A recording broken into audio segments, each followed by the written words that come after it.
agaasimaha guud ee wasaaradda gaashaandhigga taliyaashii hore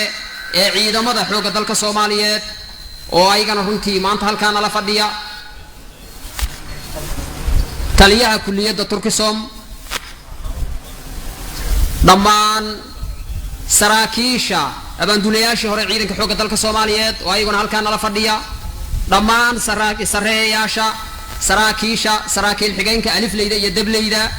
ee meediyaha oo runtii ayagana halkaan la fadhiya guud ahaan marti sharafta qiimaha badan ee xafladan ka soo qayb gashay assalaamu calaykum waraxmatullaahi wabarakaatuh dhammaan hadal laguma soo koobi karo runtii hilma hadal kuma jiro taliya xigeenka ciidanka booliiska Soomaaliyeed iyo taliya xigeenka ciidanka xoogga dalka Soomaaliyeed walaalkay Jaraal Cabbaas Amiin Cali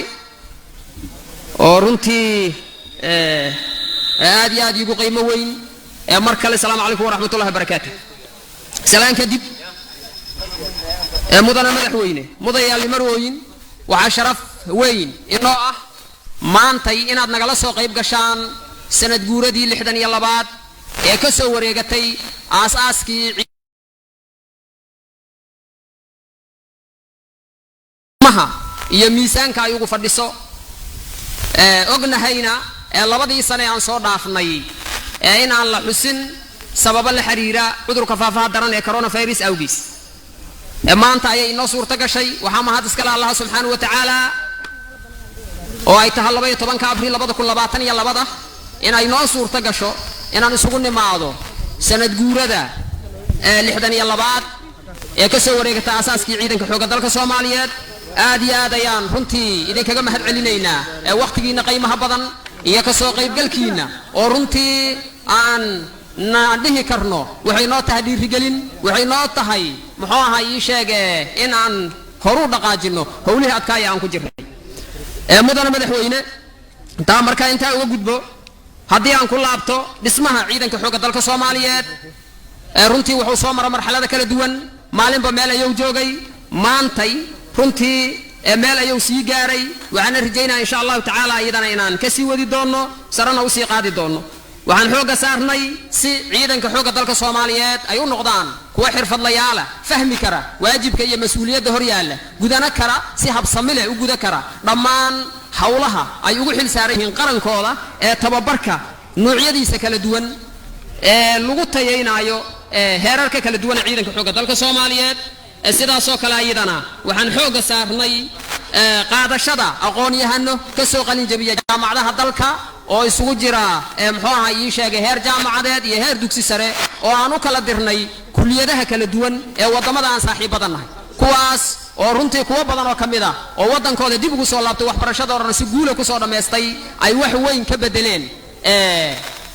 howlaha ciidanka xoogga dalka Soomaaliyeed kuwa badan oo kale oo wali ku maqana aan aaminsanahay inay si guul ah ku soo dhameysan doonaan kana sii dhaqaaji doonaan meesha ay maanta joogaan ciidanka xoogga dalka Soomaaliyeed sidaas oo kale mudan madaxweyne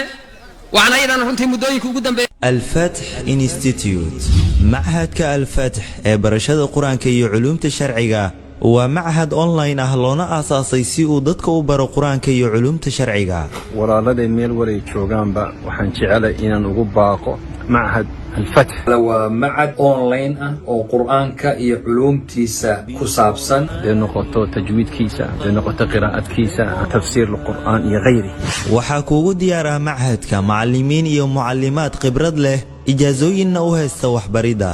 والذاريات ذروا waxaad ka baran kartaan macahadka sixidda carabka xifdiga quraanka kariimka subaca iyo qiraa'aadka wuxuu sidoo kale macahadka bixiyaa culuumta sharciga sida barashada tafsiirka luqadda carabiga iyo cilmiga tajwiidka ardayga dhamaysta duruusta macahadka waxa uu helay in kasta ee ciidanka xoogga dalka Soomaaliyeed kamida waxay martay personal reform oo dhameystiran asigoo u daadagay ilaa heer maamul taasna runtii waxaan aaminsanahay in ay heedo hawl aad iyo aad weyn ay heedo wada dheer oo runtii safarkeeda uu dhib badnay laakiin ku soo dhamaatay si farxad iyo guula welina socota oo qaybaha ka dhiman insha Allah ta'ala aan dhameystiri doon hadii Ilaahay yiraahdo waxaad ogtiin ciidanka xoogga dalka Soomaaliyeed maantay si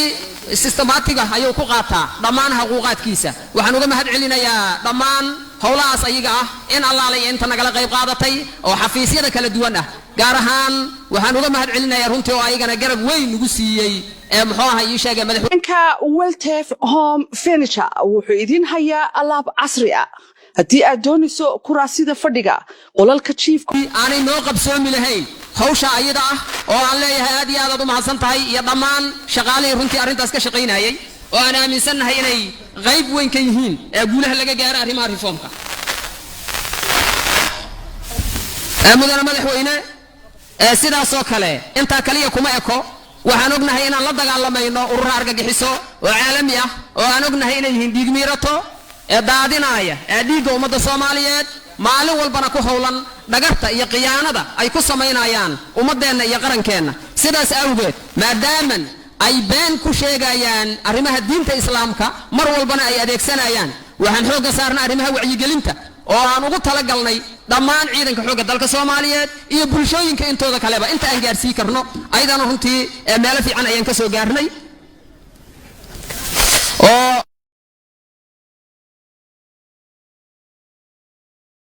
qalabka sida iyo dhammaan meediyaha kale runtii oo arrintaas ayagana siyaabo gaar ah noogala shaqayn jiro aan leenahay aad iyo aad u baahantihiin welina aan u baahanahay runtii gacantooda in ay gudbiyaan si looga qabto nimanka dhiig miiratada qarankeena iyo ummadeena mudanayaal iyo marwooyin dhammaan waxqabadka kor ku xusan la xiriira muxuu ahaa ii sheegay xuska iyo xiriirka guulaha uu gaaray ciidanka xoogga dalka Soomaaliyeed sidaas oo kale ayadana waxa barbar socday oo aad ogtihiinba la dagaalanka ururada argagixisada oo runtii in muddo aan kula jirnay argagixisada dagaal laguna qaaday hawlgallo aad u xoogana oo meelo badan looga xureeyay meelo badan oo xarumo badan ay kula hayeen lagu burburiyay aan rijaynayna insha Allah ta'ala inaan xoojino siina dardar gelino si aanu dabar goyno oo uga saarno ummadeena si hooyooyinka Soomaaliyeed caruurta Soomaaliyeed aabayaasha Soomaaliyeed iyo guud ahaan ummadeenuba ay ugu noolaadaan sharaf barwaaqo iyo nabad waxaan rabaa runtii ayagana inaan halkan ka xuso saaxiibada beesha caalamka oo runtii aan dhihi karno xaqiiqatanka ayagana waxay ka geysteen muxuu ahaa ii sheegay dib u dhiska hay'adaha amniga gaar ahaan ciidanka xoogga dalka Soomaaliyeed gacan aad iyo aad muhiim u ah oo runtii aan dareemi karno kaalinta ay ku lahaayeen howlihi aan soo marnay laakiin taana aysan ahayn oo aanay ka turjumayn dhamaystirka waxyaabaha u baahnay ciidanka xoogga dalka Soomaaliyeed waxaan ognahay wadanka Turkiga saaxiibadeena halkan maanta nala fadhiya oo runtii ciidanka xoogga dalka Soomaaliyeed qaybo kala duwan oo aad iyo aad muhiim u ah saraakiil xigeyn leh alif leh iyo dabley leh siyaabo kala duwan tababaro u soo siiyay haddana qalabeeyay agabkii ciidanku u baahnaa sidaas oo kale ayagana waxaad la socotaan saaxiibada Mareykanka oo ayagana runtii sidaas oo kale ayagana ciidanka xoogga dalka Soomaaliyeed gaar ahaan ciidanka danab ayagana runtii kaalin aad iyo aad muhiim ah ka geystay tababarkiisa qalabeyntiisa iyo gacan ku hayntiisaba intaasba nagala qayb qaata runtii EUda oo runtii ayagana aan leenahay aad iyo aad u maasantihiin ayagana runtii hawlo badan nagala qayb qaatay waqti dhow in kasto ay muxuu ahaa ii sheegay ay bilaabeen hawlahaas laakiin haddana hawlahoodu meel aad u fiican ay noo marayaan waxay qalabaynteedii completely ay dhameeyeen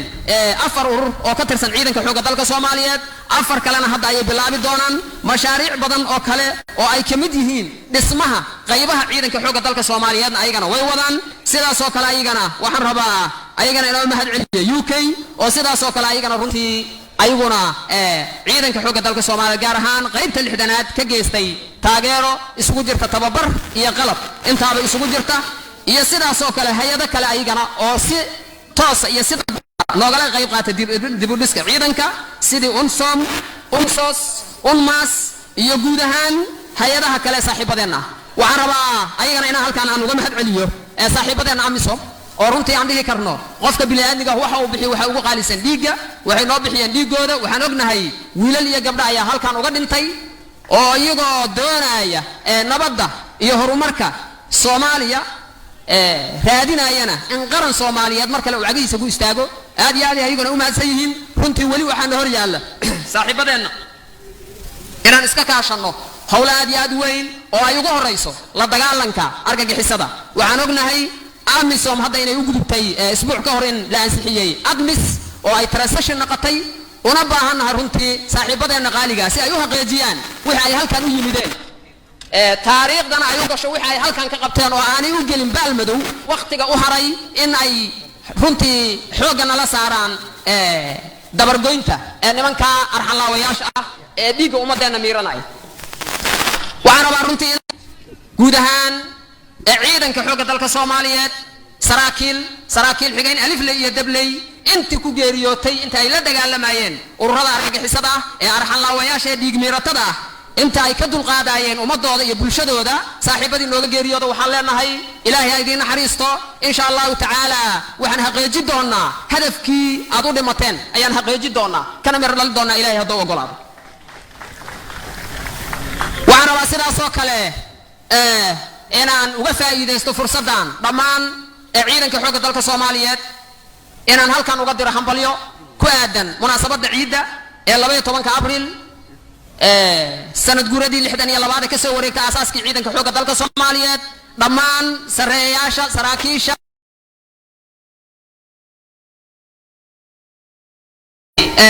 farxad wanaagsan runtii waxaan rajaynayaa munaasabadeeda kale in ay aan ku gaari doono guul iyo horumar annagoo maanta meesha aan taagannahay runtii tilaabo aad wanaagsan ka tilaabsanay oo dhinac walba ah waxaan rabaa waa dareemi kartaan runtii qabanqaabada iyo inta aan ku jirnay munaasabadan diyaar garowgeera gaar ahaan maalmihii la soo dhaafay maadaama ay munaasabadan meesha ay ka dhacaysa ay tahay caasimadii bulsho badan ay ku nool yihiin anigoo u marsiinaya gobernatooraha gobolka haddii xoogay cariiri badan iyo wadooyin badan oo xirxiran ay nagala kulmeen bulshadu inay noo dulqaataan maanta ay halkaan noogu soo gabagabowday intaad aragteenna dabcan waxay aheeday amniga iyo tacadirkiisa aad iyo aad ayay ayaguna runtii u mahadsan yihiin sida dulqaadka leh ee ay muxuu ahay ii sheegeen noogu samreen aad iyo aad u mahadsantihiin salaamu calaykum waraxmatullahi wabarakaatu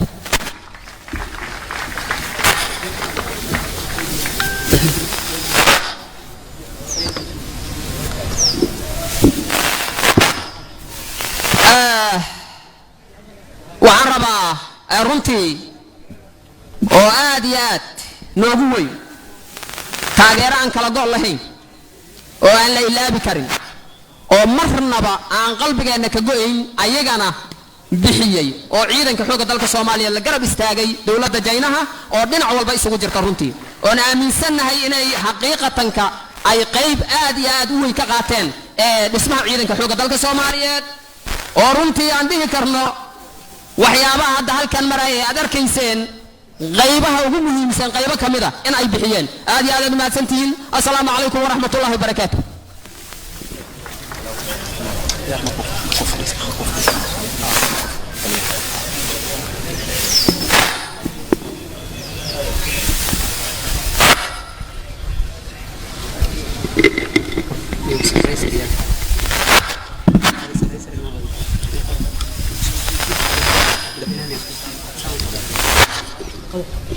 markana waxaa khudbadiisa qiimaha badan ee ku saabsan munaasabadda 12 Abriil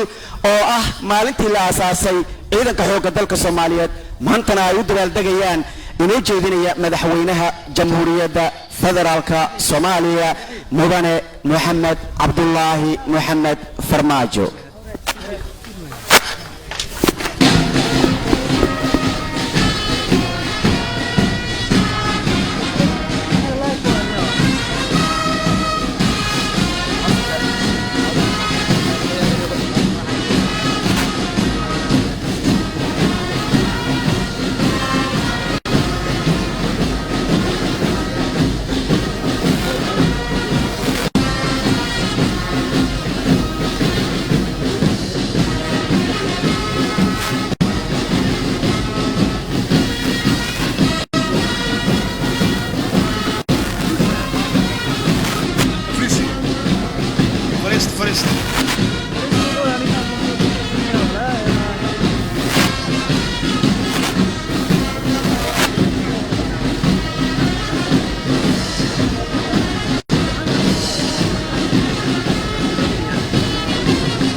بسم الله الرحمن الرحيم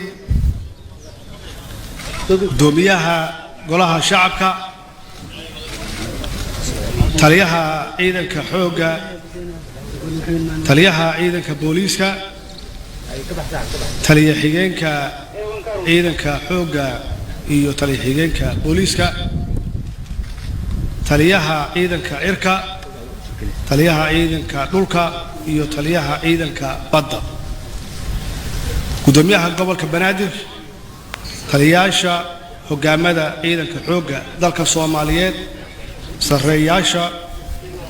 saraakiil xigeenada taliyaashii hore ee ciidanka xooga taliyaha ciidanka niisa ra'iisul wasaarihii hore golaha wasiirada inta nagala joogta xildhibaanada labada aqal ee sharafta leh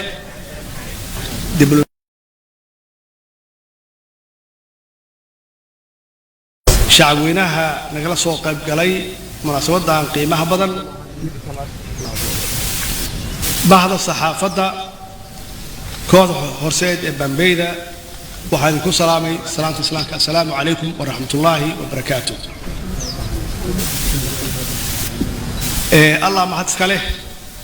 oo maanta noo suurtageliyay qabsoomidda munaasabadan aan u dabaaldegayno xuska sanadguuradii 62 ee ka soo wareegtay aasaaskii ciidanka xooga dalka Soomaaliyeed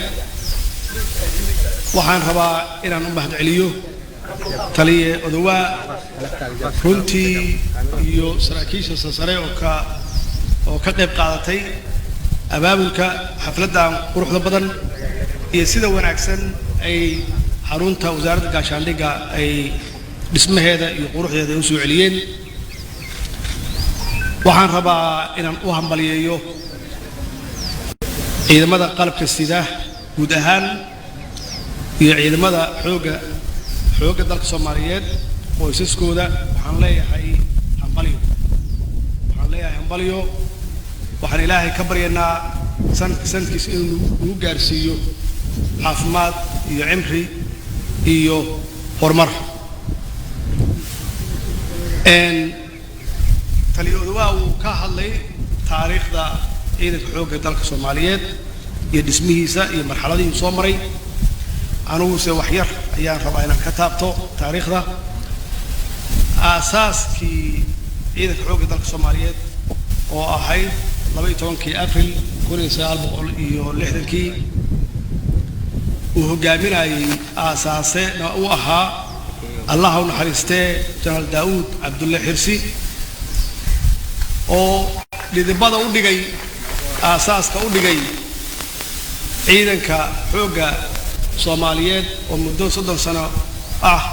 runtii gaaray meel aad iyo aad u sarreysa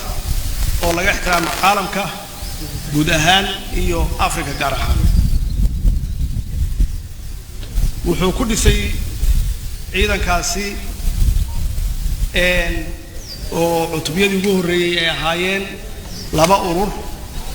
macnaheedu waxay ahayd 8 hormood ayuu ku bilaabay oo aanan khibrad dheer u lahayn ciidan difaac oo badankoodii ka yimid booliis tababar dheeraad aan haysan war college aan ka soo bixin waxa intaas dheer qalab maysan haysan dhaqaalana iska daa laakiin wax intaas ka wanaagsan oo ka sareeya oo ka muhiimsan ay haystay oo ahayd عقيدة أما مبدأ أما core value واحد يراهده principle أو اللي يراهده وطنيات مركا حماسة وطنيات أي سرسه قفكو وانا ما يسرين وحقوه هرسن إنه دقاقه وكليل مركزنا اسمه سا هيد وقت ياسن شيء لا بلود يصلح بلود كذب waxaa noo curtay dawladdii ugu horeysay oo dawladnimadii kala soo wareegtay isticmaarkii Ingiriiskii iyo Talyaaniga oo iyadana aasaas u ahayd wadaniyada aasaaskaas wadaniyadan ah waxay ka dhaxleen 17 sano oo gobonnimadoon ahaa oo ururkii SYL ay ummadda Soomaaliyeed ay bareen wax la yiraahdo wadaniyad ay bareen in qabiil iyo qabyaalada laga tago energygaas ama xamaasadaas iyo noogu dhismatay dawladdii ciidankii noogu dhismay waxay keentay marka in la samaysto mission wax la yiraahdo visionkii waa wadaniyadii oo ah in la ilaashado qarannimada madax banaanida ummadeed in la ilaashado waxaa lagu ilaashan karaa marka oo mabaadi'daas ka mid ahaa midnimo mar laga tago qabiil ummadda Soomaaliyeed ay isugu timaado inay yeelatay qarankaasna ummadda oo dhan ay ka dhaxayso waa laga soo guuray qabiilkii iyo qoqobkii waxaa loo guuray midnimo tan saddexaad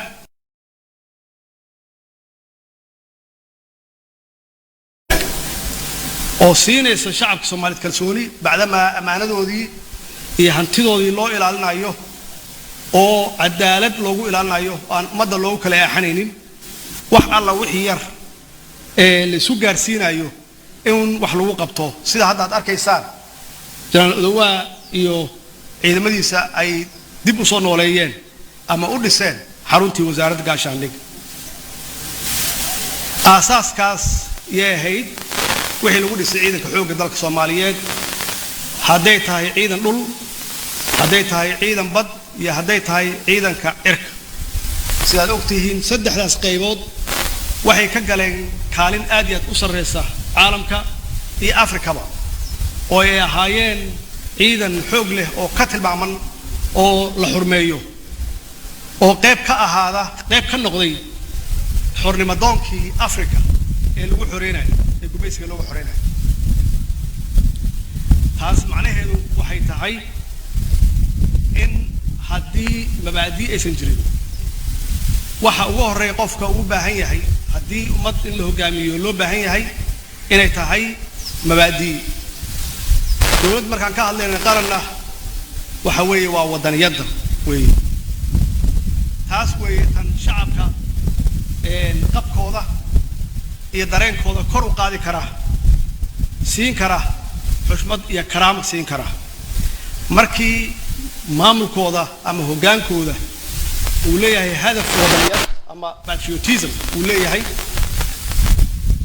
qaranka in la ilaaliyo siyaasadda haddii lagu ilaalinayo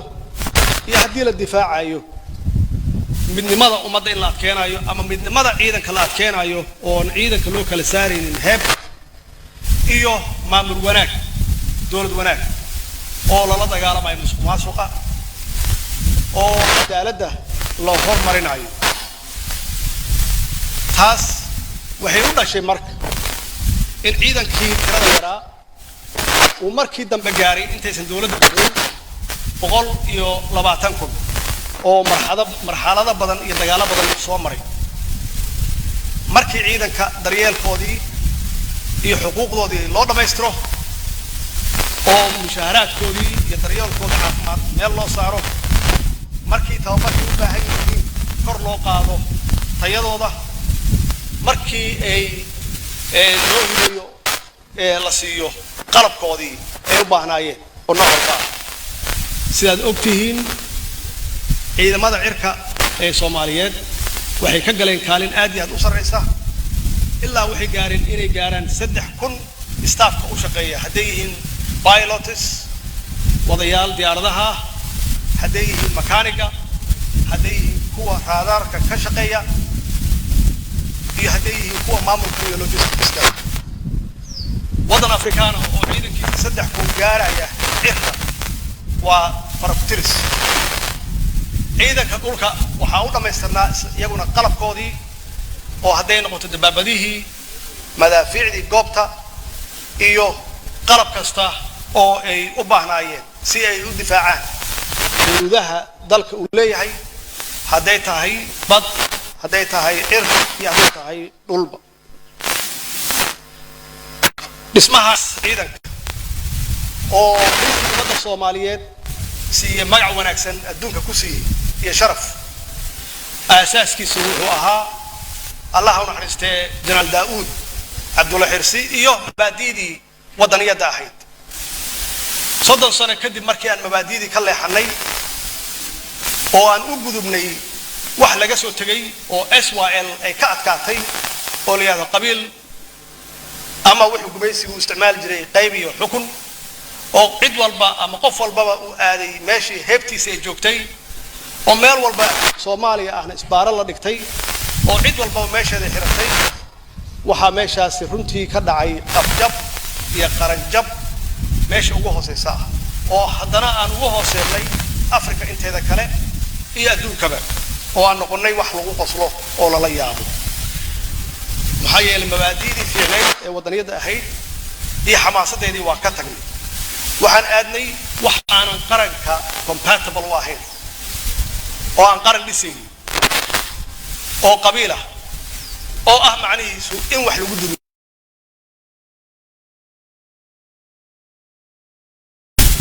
ama markuusan qaran jirin maxaa yeelay awooyaashin yaa ku noolaa oo ku dhaqmay kumaan kun sano xeer iyo nidaam iyo lahaayeen laakiin xeerkaas iyo nidaamkaas xeer adduunka casriga la jaan qaadi kara maaha haddaan qaran noqonnay qabiil dowladaha shisheeye kuma aadi karo mana face garayn karo laakiin waxaan kula tartami karnaa caalamka intiisa kale annagoo midaysan oo dowlad adag ah oo mabaadi'daas aan sheegay ku dhisan 30 sano ugu dambeeyay ma iskaga sheekeen meeno wixiina soo maray waa wax u baahan bilo iyo sanado in laga sheekeeyo wixii dhacay insha Allah markay xaaladdu degtana dee waa laga sheekeyn doonaa waxay noo noqon doontaa taariikh aan wax ka baranno foolxumadii iyo dhibkii dhacay uu qabiilka noo geystay haddaba waxaa noo soo haray oo hadda hor yaalla waxa la yiraahdo political instability waxa la yiraahdo oo qayb ka ah wixii ka soo haray qabiilka iyo qabyaaladii iyo qaybintii iyo argagaxiso oo adduunka maxaan ku raahdaa nooga yimid oo aysan ahayn wax Soomaaliya ku abuurmay oo aan isla naqaano oo ay qayb ka tahay kooxda la Al-Qaacida oo ujeedkeedu yahay in Soomaaliya aysan degin in dowlad adag aysan u dhismin in shacabkeedu aysan horumar gaarin adduunkana aysan waxba la qabsan macnaheedu waxa weeye labadaas cudur waxay nagu soo galeen political instability ama xasilooni la'aan siyaasadeed iyo qoladan nabadiidka ah waxay nagu soo galeen haddaan midaysan nahay haddaan wadaniyiin nahay hadday daacad naga tahay inaan dalkeena difaacano oo aan jeclaano namaysan imaadeen meelo kale aadi lahaayeen waxay noogu yimaadeen waxay arkeen inaan haysano mabaadii khaldan oo qabiil la yiraahdo oo ummadda kala qaybiya waxay u arkeen inay ku dhex noolaan karaan marka oo ay ka dhex shaqaysan karaan oo ay horumar dalkan ugu diidi karaan fursadaasna runtii annagaa siinay maxaa yeelay waxaan diidnay inaan patriotic noqonno inaan wadaniyiin noqonno ayaan diidnay haddaba markii lay doortay waxaan ku imid nidaam la yiraahdo isbedel doon ayaan ku imid nidaamka isbedel doonka ah ma ahayn inaan shakhsi bedelo ama qof bedelo isbedel doonku wuxuu ahaa inaan dib aan u milicsano wixii aabayaasheen ay ku shaqeeyeen oo u shaqeeyay ay ku keeneen xorriyad ay ku keeneen ciidan xoog leh taas oo ah inaan dib ugu noqdo ama aan kala doorto wixii 30 sano na dhibaateeyay oo qabiil ahaa oo siyaasadeena qayb ka ah iyo inaan qaato mabaadi'da ah wadaniyada patriotism isbedelkaygu ma ahayn shakhsi bedel laakiin wuxuu ahaa nidaam bedel nidaamkaas oo ah inaan bilaawno wadaniyada oo si dhab ah oo si daacad ah ay naga tahay oo aan dib ugu noqono mabaadi'daas ama xamaasadaas wadaniyadeed ee dadkii naga horeeyay ay noo aasaaseen oo foundation ay nooga dhigeen oo ah inaan sovereignty-ga ilaashano inaan sovereignty-geena ilaashano oo aan ku ilaashano si siyaasadeed iyo si ciidanba labadaba haddii nalagu soo duulo haddii si siyaasadeed naloo weerarana aan si siyaasadeed aan ugu wajahno waa kow sidaad og tihiin marxaladahan soo marnay 5 sano haddii ugu dambaysay waxaan ka bilaabay waxyaabihii ugu darnaa oo na haystay waxay ahaayeen fargelin shisheeye bacdama aan kala qaybsanayn oo dadkeenu ay qabiil u qaybsanaayeen oo qaarkeen ay yiraahdeen waa go'nay intii kalena ay kala irdhoobeen dowladaha danaha kale guracan Soomaaliya ma joojinayaan markaas inay ka faa'iideystaan xaaladaas oo ah inay ku fargeliyaan xaaladaas adigu aad liidato inay ku fargeliyaan in aan kulli wada maro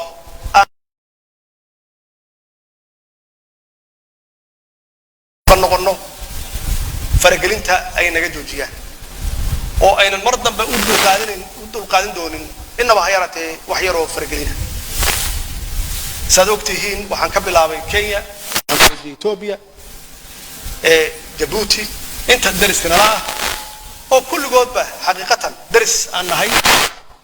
loona baahan yahay inaan wada noolaano oo daris wanaag ku wada noolaano iyo iskaashi iyo wada qabsi wixii hore u jiray iyo caadadii aan naqaanayna laga tanaasulo oo la ixtiraamo oo si siman loo wada shaqaysto la soo caawiyo waxaad ogtihiin in Soomaalidu markay u socdaan Kenya meel wajeer liyaado in lagu hayn jiray 6 saacadood safarka Muqdisho ilaa Kenya ay u socon jireen 7 saacadood markay ugu yar tahay kabaha laga siibay wajeer haddana kabaha looga siibo dadka meesha la yiraahdo Nairobi arintaas complain yaan ka jeediyay bacdama iyaga muwaadiniintooda ama diyaaradooduba ay toos u yimaadaan saas darteedna inay ila joojiyo socdaalkaas qaldan oo la mid ka ah qofka halka ka taga oo Yurub aad oo kale waxa ku xigay soo celinta hawada Soomaaliyeed oo laga controlay oo laga maamulayay magaalada Nairobi muddo 26 sano oo sanad ay u dhiibayeen bacdama problemkan haysto ay tahay political instability ayna uga faa'iideysan jireen waxaan ku qasabnay inay dalka keenaan oo annaga iskale annaga aan maamulno xaqiiqatan maanta waxaan haysanaa qalab ka fiican dawladaha dariska ah ay haystaan waxa intaas dheer dawladaha dariska ah markay xuduudahooda ay damcaan inay kala dhistaan oo ay silig ama darbi ku wareejiyaan waxa la saaraa guddi border commission yiraahdo dawladda Kenya waxay bilowday inay samayso xuduud shub ah ama dhagax ah annagoo aan wada tashan oo ka heshiinin arintaasna waxa weeye wax sovereignty-geena taabanaya weeye maxaa yeelay ma naqaano xariiqda la dhigayo soohdinta la dhigayo ma naqaano oo laga dhisaayo waxa intaas ku xigtay waad ogtihiin oo muddo dheer qaadatay iyadana qayb ka ah sovereignty-ga Soomaaliyeed oo u baahan in siyaasad lagu xalliyo u baahnayd in siyaasad lagu xalliyo waxay ahayd murankii badda annagu aan gelinay oo aan la galnay Kenya oo Kenya aamintay inaan badda siinay aan u sii deynay oo aan u sii deynay Kenya oo meel walba ku qortay memorandum of understanding loo saxiixay taasoo runtii وليس قدن أريق خاصة هو أهيد أو بريشر أنا سهل أهيد أو هديت هاي مد سياسات أو ده لو هندد أيو أو لو شيء أيو هنا تبرير تهاي أو leverage بدل لقال لي هاي أو لو دبعتين كره سي أن دبوغان نقضه بط مد قالة يدا نفتي كذا iyo mid siyaasadeed basa sheegay oo ah xitaa in meel la soo marsiiyay in election xitaa laga la shaqeynayo si aan u soo noqdo in return aan ku bedelayo baddaas inaan dib u soo celiyo handadaad waa idin sheegay oo xitaa la gaarsiiyey in toos fargelin qaawan ee Kenya nagu samayso hadday tahay cirka iyo hadday tahay dhulkaba oo aan meel kasta ka dacweynay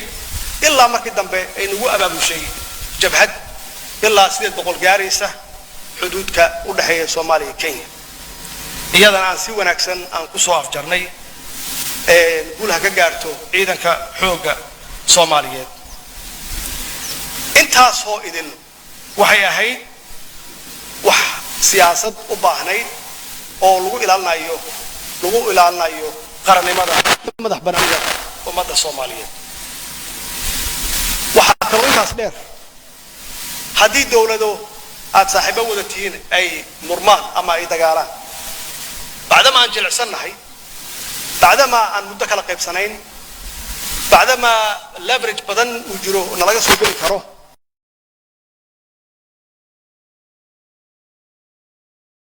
نلاقي قرين إن قادم الإحداث تاسي واديني وأنا قيب كميدا ودنيا ده نفتي كذا محيالي حديدا شخصي أي تاي حد waxa ugu fiican oo qofka shakhsiga uga faa'iideysan karo laakiin qofka mas'uulka ah haduu mabda'aas uu leeyahay patriotismka in uu fiiriyo danta dalkiisa iyo mustaqbalka dalka maxaa yeelay markii laba dal isqabtaan way ku khasbaan mid inaad raacdo oo aysan khasab inaad raacdo oo waliba xiriirka u gooyso oo aad samayso waxa ka dhaxlaya dibkaas dadka ka dambeeya ma aha wax shakhsi ku xiran ma aha ولا يا شخصي هدو أركون وكفاية سكروا وكفاية يستو لكن وادب دحل ريب وضدك كادم بيقول لهم حي لي واحد كش دجال وصندت كاجل حين يادش وهذه صهري تاسي وحي تنسياسة تندفاع أنتي وكلام سمي واحد عصب معه واحد عصب أو أن ألفني أو أن invention كل سمين معه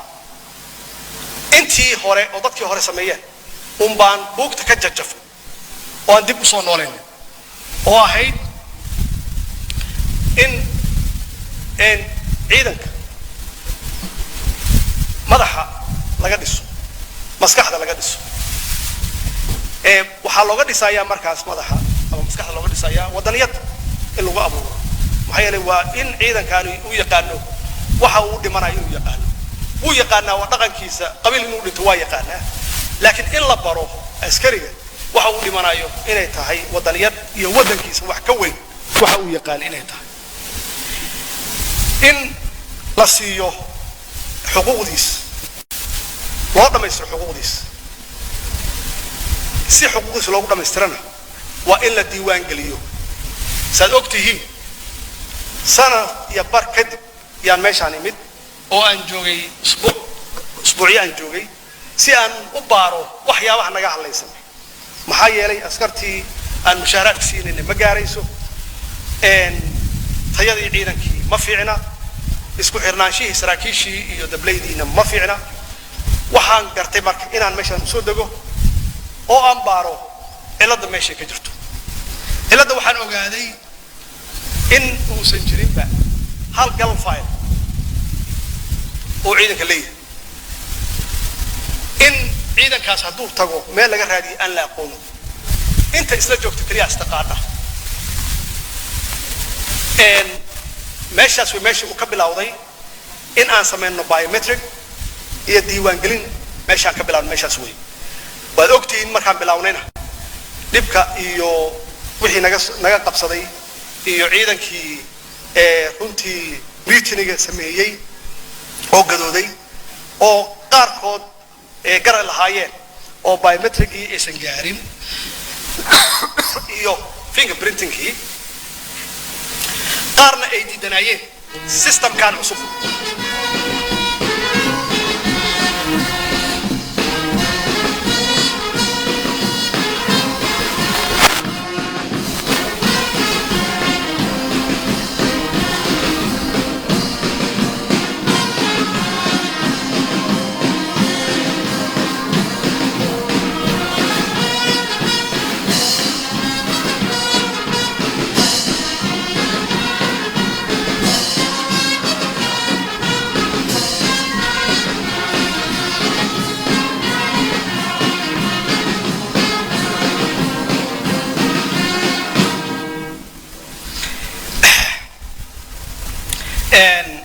marka ciidanka xuquuqdiisa la siiyo oo kan la siinayo la yaqaano diiwaan ku jiro waxa weeye ciidanka midnimadiisii yaa ku xigta marka tababarka la siinayo ciidanku inuu yahay ciidan Soomaali oo dhan ka kooban oo aanan ahayn hal degaan maxaa yeelay waxa la difaacayo waa qaran siday ahaan jirtay weligeedba oo wax cusub oo aannagu aan samaynayno ma aha markaas yaa waxa ay timid tayadii ciidanka waqti badan yaan u baahannahay oo waqti yaa loo baahan yahay marka ciidan la dhisaayo oo ciidanka idin sheegayo oo 60kii la bilaabay ilaa markii ugu dambeysay ee dawladda furaysay oo uu gaaray 100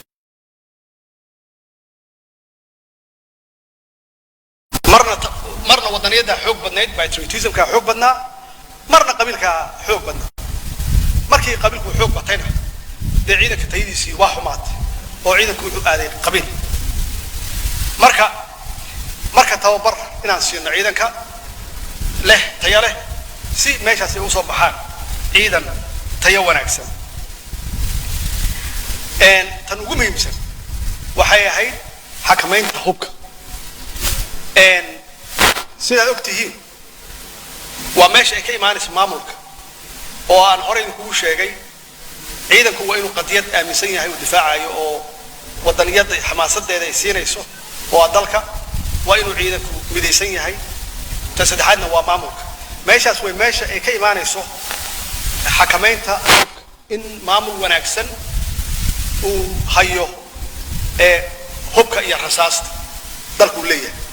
si aysan u galin gacanta cadawga ama si aysan u galin gacanta shacabka aysan u galin taasna runtii waxaan u xakameynay si aan caadi ahayn oo alxamdulillah intii annagu aan nimid wixii aan aruurinay sidooday noogu yaalaan awaamiirtana ciidanka taliyaha ugu horeeyo iyo taliyaashii ka horreeyey iyo dadka haya oo maxaan ku raacdaa haya maxaa la yidhahdaa hubka haya iyaguna ay xakameeyeen oo aysan marnaba ku takrifalin waxa dadka ka dhexeeya ciidanka ka dhexeeya waxaa hadda uu ka hadlay taliyaha inaan u gudubnay amisom aan ka gudubnay oo aan u gudubnay admis aan u gudubnay aan ku jirnay muddo waxa la yidhahdo Somali transition plan oo aan qorsheynaynay sida aan ciidankeena aan u dhisi lahayn annagoo dagaal ku jirna inkastoo aysan sahal ahayn ciidanka dhismihiisana in la wado dagaalna lagu jiro aysan sahal ahayn haddana waxaan ka shaqeynay inaan qorsheyno sidii aan uga bixi lahayn waxa la yidhahdo chapter 7 oo annagu aan isugu filnaan lahayn macnaheeduna tahay walaalaheen African Union oo noo soo gurmaday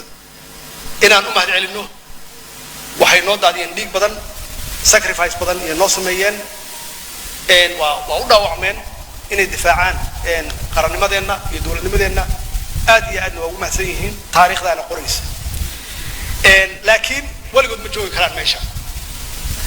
waa inay lahaato waqtigaas weeye waxa marka aan hadda ka shaqeynay oo aan dib u cusboonaysiinay mandatekoodii oo ah annaga 2024 hadduu ilaah yiraahdo dowladda Soomaaliyeed ay iyadu hanato amnigeeda ciidankeedana iyadu ay u gacan galaan taasna waxayna siinaysaa iyada naftigeeda cunaqabateenka aan ku jirno oo muddo 30 sano ah lagu hayo cunaqabateen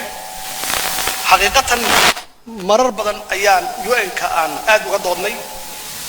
aan uga hadalnay in laga qaado cunaqabateenta maxaa yeelay haddee cadowga aan la dagaalamayno oo alqaacidada ah cunaqabateen ma saarna dalkeena wuxuu leeyahay 3300 oo dhererkiisu yahay xeeb yuu leeyahay meeshii rabaan wax kala soo degi karaa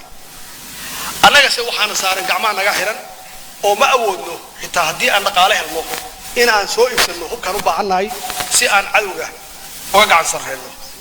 waxaana saaran cunaqabateen oo hubka qaar oo weliba kuwa culus oo loo baahan yahay inaan uga adkaano fuudeyn karta ama dadajin karta inaan ka adkaano shabaabka ay u naga saareen cunaqabateen meeshaas markaan joogno dalkeenu wuxuu noqonayaa dal normal ah marka dad badan waxaa laga yaabaa hadda inay u arkaan dalkeenu inuu yahay dal normal ah dal normal ah maaha dal normal ah waxaad gaaraysaa markii adigu gacan buuxda aad sovereignty-ga ku difaacan karto oo ciidankaaga aad leedahay oo aad xuquuqdiisa adigu aad siinayso oo qalabkiisa adigu aad u iibinayso oo shacabkaaguna uu ku taageersan yahay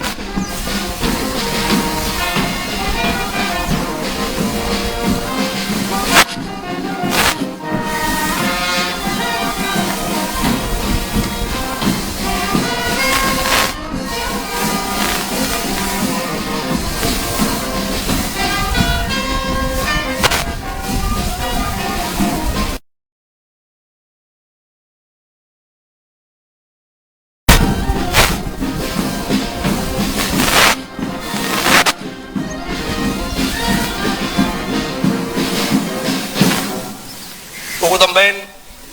waxaan rabaa tacsiin aan u diro faamilada qoysaska iyo ciidamada qalabka sida iyo annagoo dhanba dadkii halyeeyada ahaa geesiyiinta ahaa oo nooga geeriyooday oo nooga shahiiday dagaaladii aan kula jirnay xagjirka argagixisada alqaacidada aan kula jirnay u dhintay naftooda u bixiyey إلهي وحبرنا حريستي جنديسي إنه إلهي سيو ما إلو بدونه ما قعدنا إنه قرب دونا قلبي كليا ماهي بل ذهب يدل كان تاريخ سوق قرب دونا دو إلهي رانو كوا وداوع ماينا وحن لا يهي تلكينا سيده هي يدو داوع عنتين وواجبات كنا أها إلهي يدولك كعينا الحمد لله دولت كستا أو تمادنا إني سيسو دريال كينا iyo noloshiina iyo caafimaadkiina walaalayaal waxaan kala dooranaynaa haddaan rabno inaan dhisno ciidan xoog leh oo ilaan ciidanka shakhsi ma laha ciidanka siyaasad ma aha ciidanka dalka iskale qaranka iskale marka la arko ciidankan sida uu yahay iyo juhdiga la geliyey macnaheedu ma aha qof inuu leeyahay ciidankan waxa iskale ummadda Soomaaliyeed waxana loo carbiyay oo loo diyaariyay oo loo tayeeyay oo loo tababaray inay difaacaan qarankooda difaacaan haddii aan doonayno marka taariikhdeennii hore inaan milicsano oo taliyaashii hore qaar ay halka ka joogaan markhaati u ah waxaan sheegahay waxaa loo baahan yahay in ciidankeenna mabaadi'diisa ciidankeena principalkiis ciidankeena afkaartiisu inay tahay wadaniyad dowladdeena afkaarteedu inay tahay wadaniyad anu waxaan idin sheegaa waa kala doortay waqti horena kala doortay qabiil iyo dal iyo qaran waa horaan kala doortay waxaan doortay qarankaan doortay waxaan ugu shaqeynayaa si wadaniyad ay ku jirtaan ugu shaqeynayaa patriotism ay ku jirtaan ugu shaqeynayaa qofkii aqliga raba qabiil inuu dowlad kula dhex joogo ama ciidan kula dhex joogo ogaada meelna iga qora waa qof xanuunsan ama waa qof hadda dhashay maxaa yeelay waa soo aragnay ciidan iyo dal ku dhisan wadaniyad iyo mabaadii guud waa soo aragnay mabaadiidii wadaniyadda laga tagayna waa soo aragnay oo aan qabiil ka aadnay burburkeedii iyo dhibkeedii iyo halaageedii iyo qaxeedii waa soo aragnay oo ay gaarsiisay saraakiil badan oo pilots ahaa inay baadiye iska aadaan xoolaha iska raacaan meeshii awoogood ay uga soo tageen qarniyo hore ay dib ugu noqdaan ama ay suuqyada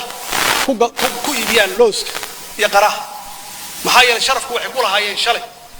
wadaniyadii sharaf ku lahaayeen laakiin markii qabiil ay aaday dee waxaa soo gelaysaa qof kale isbaaradiisa marka waa inaa aadaadna isbaradaada meesha reerkaagu jooginaa aada wey reerkaagana wuxuu ku siin karo keliya waa wixii 40 sano ma 70 sano 80 sano ay ku noolaayeen oo aan horumar lahayn weeye waxa qabiilku leeyahay marka aan wada qaadan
mahadsantihiin anoo hadalka soo quraanada ay baambeyda iga soo galeen waa mahadsan yihiin hadalkaygu wuxuu ku kooban yahay walaalayaal haddaan doonayno horumar haddaan doonayno inaan la tartanno caalamka haddaan doonayno shacab caafimaad qaba aan qaadanno mabaadi'da wadaniyadda ah oo patriotismka ah aan ka tagno wax alla wixii dib loo dhigaya ugu horeeya qabiilka wasalaamu calaykum waraxmatullaahi wabarakaatuh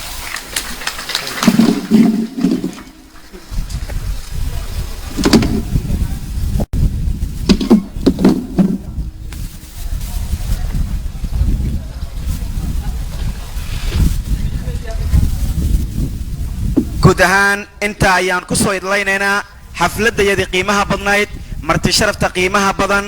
waxaanu ka codsanaynaa inta madaxweynaha wafdigiisu ka dhaqaaqayo in ay inoo fariistaan si sharaf leh brotokoolkana ay lana looraan